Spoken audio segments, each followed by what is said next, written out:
Hi guys, today is Tuesday, March 17th, 2020, which means it's St. Patrick's Day, and because this is our first Skill a Day video, we are going to make Irish soda bread.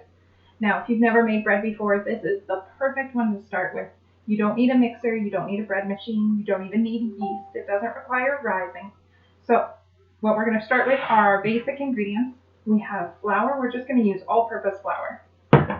We have 1.5 teaspoons of soda, 1.5 teaspoons of salt, and we're actually going to do a sweet version of this. So we also have 2 tablespoons to a 1/4 cup of sugar as you like. We next have full 2 cups of buttermilk. This is actually just soured milk with lemon juice in it to make it soured.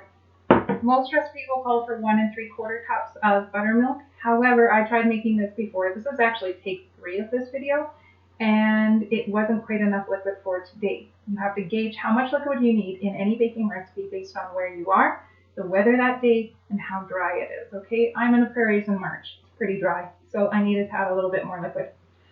And because we're doing a sweet one, I actually also have a 1/2 cup of chocolate chips.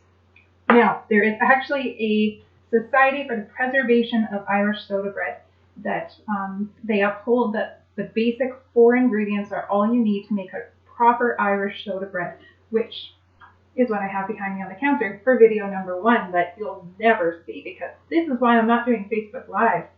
Gosh, this is hard, and camera angles suck. Okay, but enough of that. We are doing a sweet one, but if you want to make a proper Irish soda bread, it is flour, soda, salt, and buttermilk. That's it. Okay, you'll see lots of recipes online that call for butter and eggs, and those make lovely breads, but they are not a true Irish soda bread. So that's my shout out to the Preservation Society. Now, first things first with making a bread, you want to mix all of your dry ingredients together. Okay, if you didn't know that, I'm not naming names. Now you do. I'm just going to give it a stir. This is not by any means a fancy bread. This is not going to be one of those beautiful bowl loaves that are done up in a French oven. This is just going to be a basic ball of bread. That's really yummy. And you got to eat it quick. So don't make 2 loaves, because yikes, we're going to eat a lot of bread today. Anyway, now you make a little well. Okay, dig a little hole in the middle of your dry ingredients.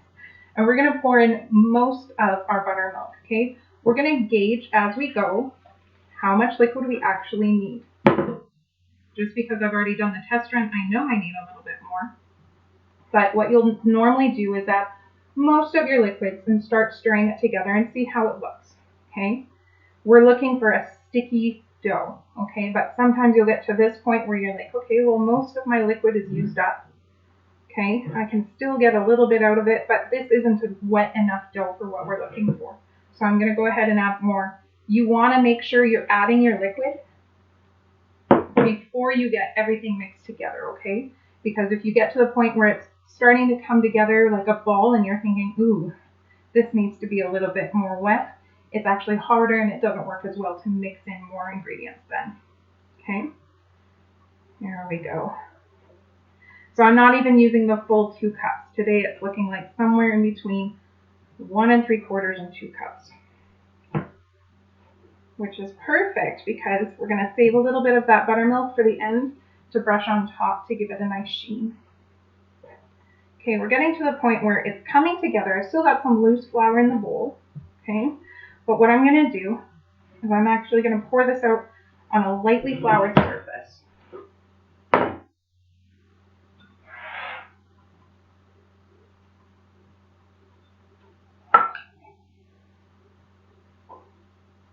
I always laugh when I see all these recipes online that are like, no knead bread, this is so perfect. I don't know what the big deal is about kneading. I don't think it's difficult. It's actually quite therapeutic for me. Okay, we're just going to roll this over. And this one, it doesn't need to be kneaded very much.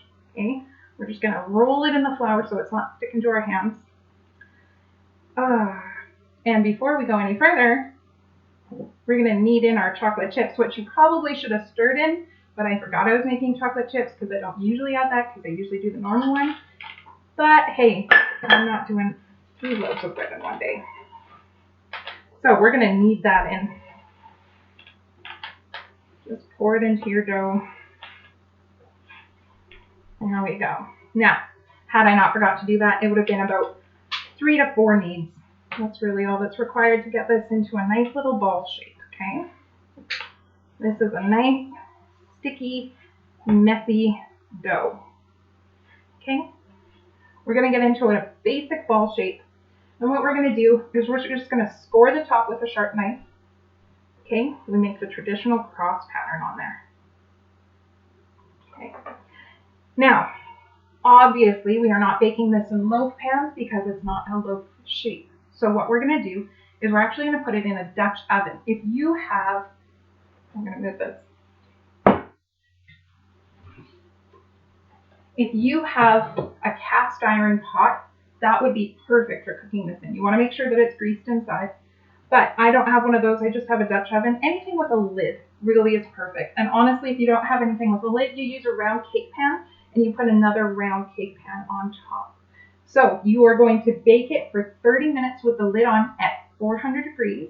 And then you will take the lid off and bake it for 15 minutes more. You want it to be nicely, evenly browned over top. And then it has to have a hollow sound when you tap the bottom. That's how you know it's really done, okay? I've seen some recipes that say put a toothpick in it, but you know, the top gets really crusty and you don't really know if it's cooked all the way through even still. So go for the hollow sound. That's how to know when a bread is done. So I'm gonna put this in and then I'm gonna come back and we're gonna do the next part of our video. Okay, we're back. I realized that I forgot to instruct you again to brush the top with buttermilk before you put that into the oven. It's not necessary, you don't need to do that, but it does give it a nice little sheen. So go ahead and do that before you throw yours into the oven.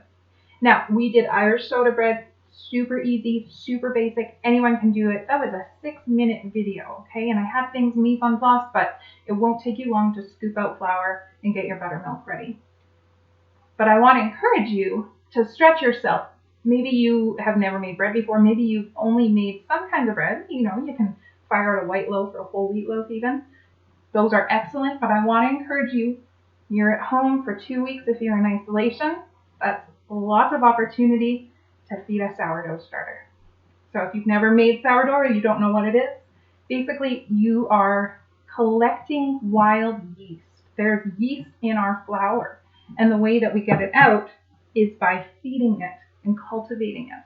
So we're not going to add any yeast to the starter. There's some recipes that call for added yeast, call for sugar. That just helps feed it, okay? But what we're going to do is just flour and water. Okay, I'm not even using fancy flour. Let's just start with the predictable, easy, all-purpose flour. I have 4 ounces of flour and I have 4 ounces of water. I have a little kitchen scale. Works perfectly. You just measure it all out and scoop it perfectly. All right. What we're going to do is just nothing fancy. You just add it together and you stir. And what we're going to do is just stir it all the way down until it's like a batter. Okay, it's just going to come together. Keep stirring. Scrape it down from the side so it's all sitting together. Okay. There we go. So this is our sourdough starter on day 1. What I'm going to do, I'm going to put saran wrap over top, not tight, just loosely covered it. And then you need to let this sit somewhere for 24 hours, somewhere that the temperature isn't going to change a lot, okay? Somewhere that it's not going to be disturbed. And it's not really going to look very different tomorrow, I got to be honest. But tomorrow, we will come back and we will feed it again. Okay, we'll add more flour, more water, stir it down, cover it up, let it sit again. We're going to do that for 4 more days. And on the 5th day, this will actually be ready for you to try making your very own sourdough. Okay, and it's incredible. Everyone should make sourdough because yum. But who usually has the time to feed a starter? You do now. Congratulations. So I'm going to set this aside. We will come back tomorrow. We will feed our sourdough starter, and we are going to go over making some household essentials.